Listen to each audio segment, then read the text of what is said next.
In today's tutorial, I'm going to show you guys how to hopefully resolve if the Windows resource protection could not start, the repair service error when you're trying to run the SFC scan tool or system file integrity scanner. So we're going to go through a couple of different methods that should hopefully be able to resolve the issue today. And we're going to start by opening up the start menu, and you want to type in services. Best match should come back with services. Might have to give it a second to load the menu here. Should be right above desktop app. Give it a moment to open up the service window here.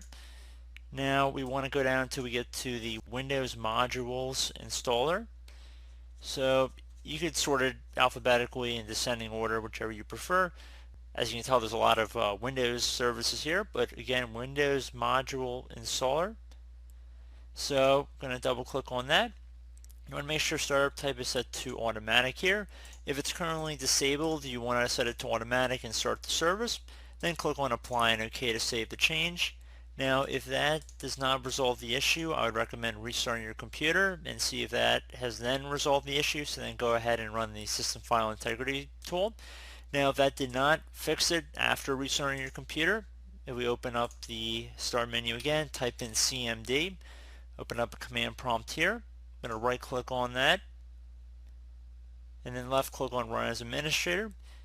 If you receive a user account control window, you want to select yes. Now we're going to have a couple commands we're going to type in here. The first one I'm going to paste in, so if you go in the description of this video, just copy it and then go up to the top bar of this command prompt right here by right clicking on it, left click on edit, and then left click on paste.